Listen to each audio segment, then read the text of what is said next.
If you've ever watched a laser slice through metal, scan a barcode in a split second, or project a dazzling beam across a concert stage, you've probably wondered, how can a single beam of light be so powerful, so precise, and so different? It almost feels like something out of science fiction, yet it's very real. The answer lies in a story that blends quantum physics, human curiosity, and a little bit of accidental brilliance. So, how do lasers work? Let's dive right into it, right here on History of Simple Things.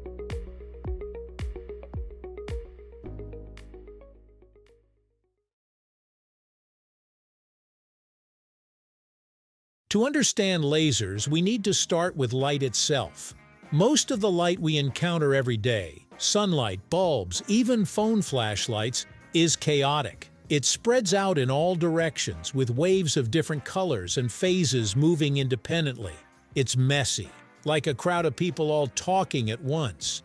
Laser light is the opposite, organized, focused, and perfectly aligned, like a crowd speaking in unison. The word laser actually stands for light amplification by stimulated emission of radiation.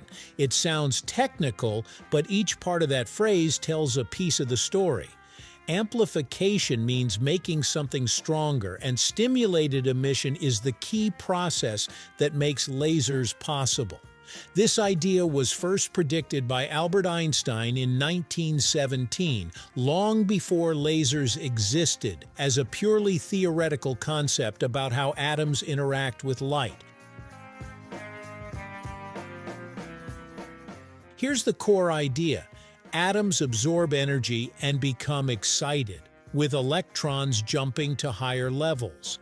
But they don't stay that way. They drop back down, releasing energy as a photon.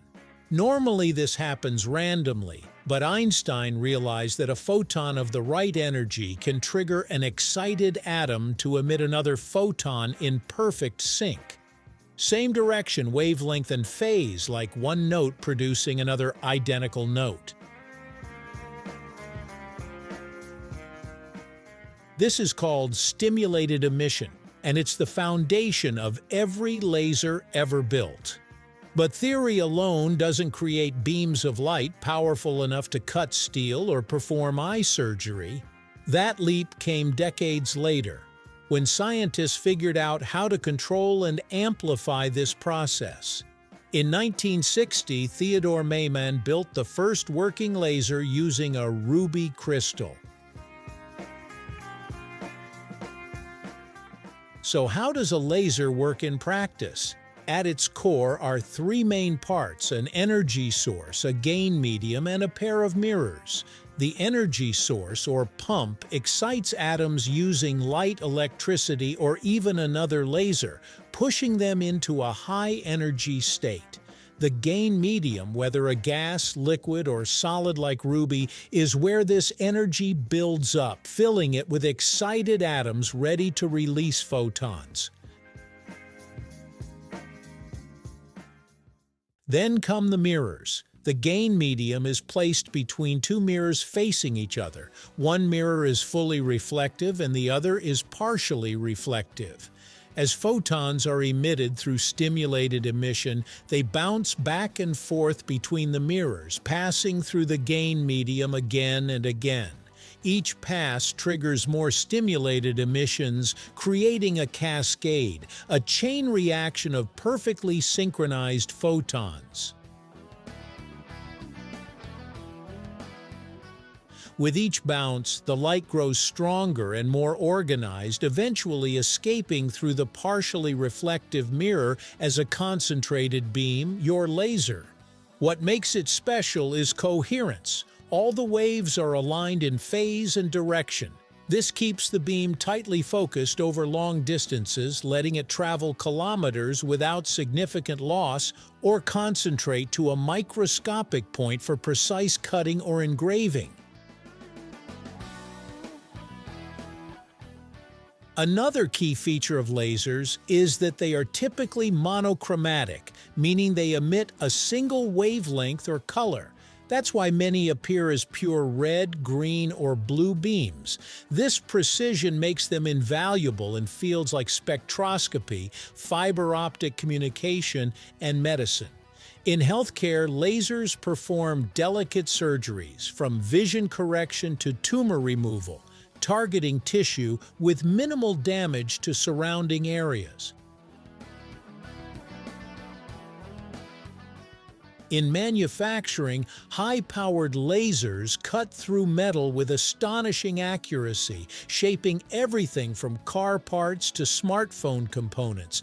In communication, lasers carry vast amounts of data through fiber optic cables, forming the backbone of the Internet. These systems use light pulses to transmit data at incredible speeds. Without lasers, modern global communication would be nearly impossible. Even everyday devices rely on lasers. Barcode scanners read product information instantly. Laser printers produce sharp text and images, and optical drives, like those for CDs and DVDs, use lasers to interpret data. On a larger scale, powerful lasers study nuclear fusion for cleaner energy and create artificial guide stars in astronomy to help telescopes capture sharper images. Lasers almost didn't develop as they did. Gordon Gould coined the term, but patent disputes delayed recognition. They turn random atomic energy into precise, powerful beams with photons triggering synchronized chains of light. Advanced lasers now let us observe reactions in real time and could transform computing, sensing, and energy. So the next time you see a laser, whether it's scanning your groceries, guiding a surgeon's hand, or lighting up a concert stage, remember that you're looking at more than just a beam of light.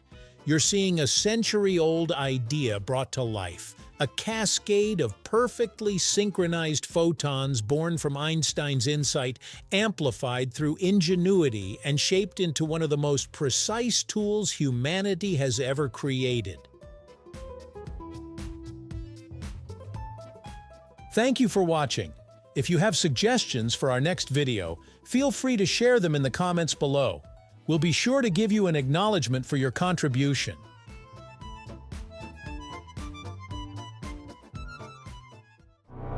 Thank you for joining us on this journey through the history of simple things. Don't forget to like, subscribe, and stay tuned for more stories woven through the smallest details.